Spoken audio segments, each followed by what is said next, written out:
Magandang gabi po sa inyong lahat. Kumusta na ang pagtutupad ng ating batas laban sa hazing?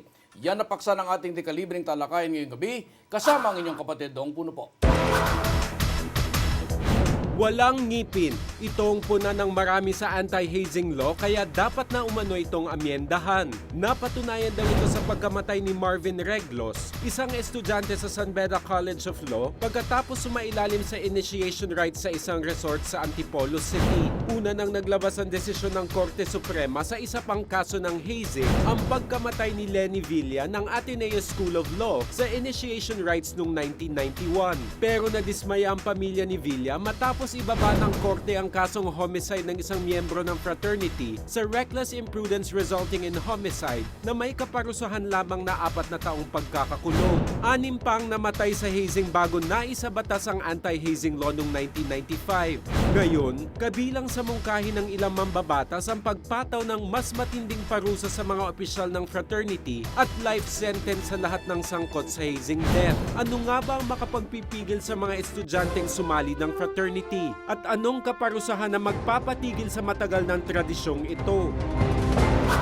Kami nakakarating sa inyo over Action TV. Makakausap natin ngayong gabi si Representative Josefina Joson ng Kinatawa ng Unang Distrito ng Nueva Ecija, si Jimmy De Castro ng National President ng Alpha Phi Omega International, si Attorney Ernesto Caluya Jr. na member ng Board of Trustees ng Aquila Legis Alumni Foundation, at si Martin Dino na Chairman ng Volunteers Against Crime and Corruption. Ladies and gentlemen, magandang gabi at welcome sa Deka Libre. Let me start with you. Congresswoman Josefina Joson, is there a law, meron bang batas laban sa hazing po? Actually, meron. Pero nakikita natin ito, isang parang regulatory lang siya. Hindi talagang ipinagbabawal yung hazing, pero hindi pinagbabawal? nire-regulate. Okay. Yun nga ang medyo taliwas, no? Kasi ang Estado, hindi kinikilala ang hazing at bagkos ito ay itinuturing na illegal. Okay. Oo. Sa tingin mo ba ngayon na dapat magkaroon ng pagsusugna ng amyenda ng batas po? Palagay ko. Pero sa ngayon, nakikita kong sapat na yung ngipin niya. Nasabi kong siguro wala kaming pagkukulang dito, pero kung nai-implement lang, Sinabi niyo na hindi kayo nagkukulang. Bakit ho hindi na-implementa ang batas? yun ay doon sa nag-interpret, no? Okay. Depende doon sa nag-i-interpret ng batas. O ano po yun? Ano ibig sabihin po nun? Yung judicial. Judicial? Oo. Judiciary ang may kasalanan? Hindi, Enforcement. yung Enforcement ng hazing, anti-hazing law. Is it supposed to be anti-hazing or walang anti-hazing? Wala tayong batas ngayon? actually, yun ang sinasabi nila, Anti-Hazing Act eh. Pero ang tema niya is regulatory. Okay. Oo. So, dun sa implementasyon, meron ding mga pagkukulang kasi unang-una, yung mga eskwelahan, dapat kinikilala nila yung fraternity o yung sorority.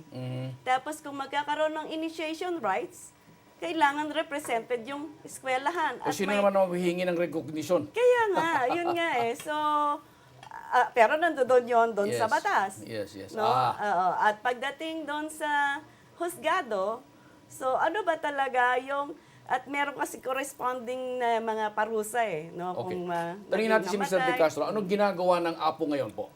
Sir, since 2005 po, 2007, we formulated a guidelines implementing ng hazing. We called it APO Pledge Program. So, puro services na lang po kami. Puro services na lang sir. kayo.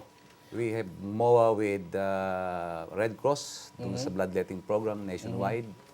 We have MOA with local water utilities Anong administration. ginagawa niyo sa neophytes ninyo? Puro ano lang po, services to Gawad Kalinga. Services to like 20 Gawad hours Kalinga. Okay. to Gawad Kalinga. Ano pa? Yung pong mga leadership seminar. Pero sapat na ba yan? Sapat na po sa amin yun. Okay. Anong kwalifikasyon ng mga miyembro ng APO? Actually po, unang-una dapat you've been a Boy Scout Boy ng high Scout. schools. Because kami po is scouting movement. Senior ng scouting movement. Okay. Kayo po, ano tingin mo ninyo? May batas ba? Alam mo, itong batas na to, nagawa to, if you remember, yung nangyari kay Lenny Villa. nung ito'y namatay sa hazing noong 1991. At ang ating pamahalaan ay gumawa ng batas ng anti-hazing kuno. Kuno. Ha? Dahil regulatory yung totoong nakalagay dyan.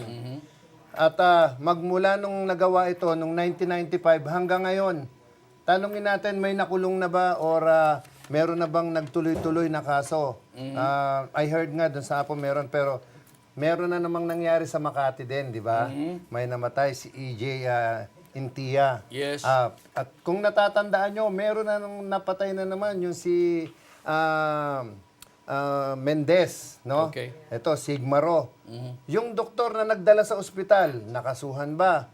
Yun ang nga sinasabi ni Congresswoman na yung pag-iimplementa nito, ano ang appreciation ng ating kapulisan? Yung kanilang investigasyon na ginagawa. Para maisampa ang kaso. Ano po ang plano ng Volunteers Against Crime and Corruption para masugpo ang anti-hazing po? Hindi, dapat manindigan na talaga ang mga Manindigan na. pinuno talaga openly. Na kami ay talagang hindi regulation na. Kumbaga Okay. sa kasi ang hazing, ang daming interpretasyon yan eh. Pero yung body hazing, yung pananakit, Physical. yung physical hazing, tanggalin na natin talaga. At kung meron mang mag-a-attempt niyan, umpisahan siguro natin ang parusa magmula doon sa gumawa hanggang doon sa namumuno ng fraternity na yan. Okay. Attorney Kaluya, mayroong problema ang 8490, ano po? Meron ho siyang problema, 14. pero In the sense hindi rin naman ganong kalaki yung problema niya. Okay. Kasi although yung sinasabi ni Congresswoman at sinasabi ni Chairman Dino na regulatory, hindi rin talaga purely regulatory ito. Okay. Kasi the moment, physical hazing per se, hindi siya prohibited.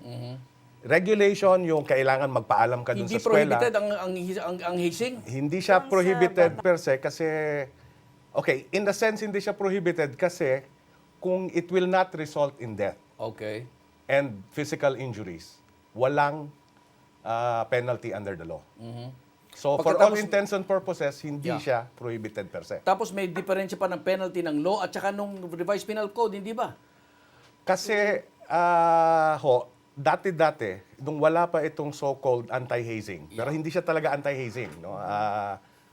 At makikita ito dito sa decision ni Justice Sereno, doon sa Lenny Villa case. Yes.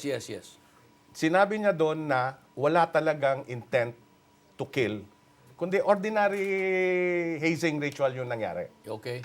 Pero dahil merong namatay at medyo hindi nag-ingat yung mga akilans doon sa pag-initiate nila kay Lenny Villa, ang crime involved is reckless imprudence resulting in homicide. Medyo mababa ang penalty nun. Anong penalty nun? 4 months to 4 years. Naku. Pwede pang mag-avail ng probation yung Pero mga... nagresulta sa pagkamatay ni Lenny Villa. Yes. So anong penalty nun? Pagkamatay. Ah, Under the law, rec- 8490.